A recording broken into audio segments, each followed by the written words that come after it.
अभी थोड़े समय पहले पल्लविता से एक कार्यक्रम जो है उसमें मैंने कुछ लोगों को सुना।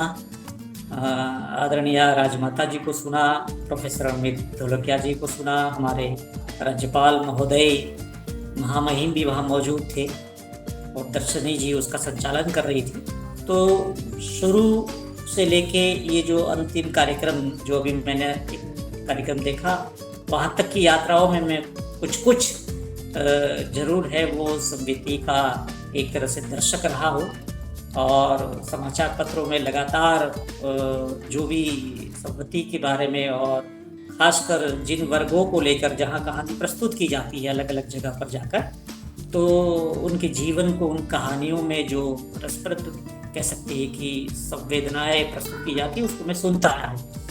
तो संविति जिस रूप में मैं समझता हूँ कि ये स्वतंत्रता की बात है, ठीक है, ये अभिव्यक्ति की स्वतंत्रता, और खासकर मैं समझता हूँ कि इसका सबसे ज़्यादा संबंध स्त्रियों से होता है।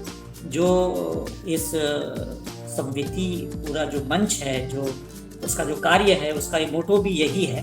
खासकर उसको चलाने वाले से लेके प्रस्तुत करने वाले लोगों से लेके जो भी लोग हैं सुनने वाले, वो सब खासकर ये महिलाओं से जुड़ा हुआ साहित्य जो है और उसकी अभिव्यक्ति का ये पूरा मामला है। और सबसे बड़ी बात यही है कि महिलाएं या लड़कियां जो अगर वो सही रूप में जो वो सोच रही है, वो जो सपने देख रही है या उनके जीवन के साथ जो घटित हो रहा है, उसको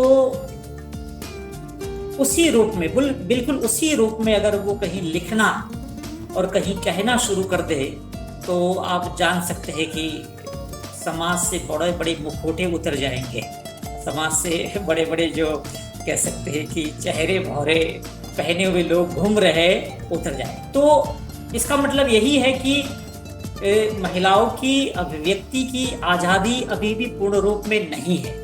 हम अपनी पारिवारिक व्यवस्था को देखते हुए कुछ चीज़ें हैं महिलाओं को, खासकर स्त्रियों को, खासकर जहाँ कहने का कुछ प्रसंग होता है वहाँ दबाने की ज़्यादा बातें करते हैं कि नहीं नहीं ये तुम्हें कहने की जरूरत नहीं, उसको रहने दो। ठीक है, पुरुष को बहुत सारे मंच मिल जाते हैं, स्त्रियों को बहुत सारे मंच हमारी इस पुरुष प्रधान व्यवस्था में उपलब्ध नहीं है। मैं समझता हूँ कि संविति का एक प्रयास है और संविति पिछले 3-4 वर्षों से उसके लिए प्रयासरत है और मैं समझता हूँ कि ऐसे मंचों के माध्यम से ही अभिव्यक्ति है उसका संचार होता है। या सबसे बड़ा मुद्दा है कि संवेदना जगाना।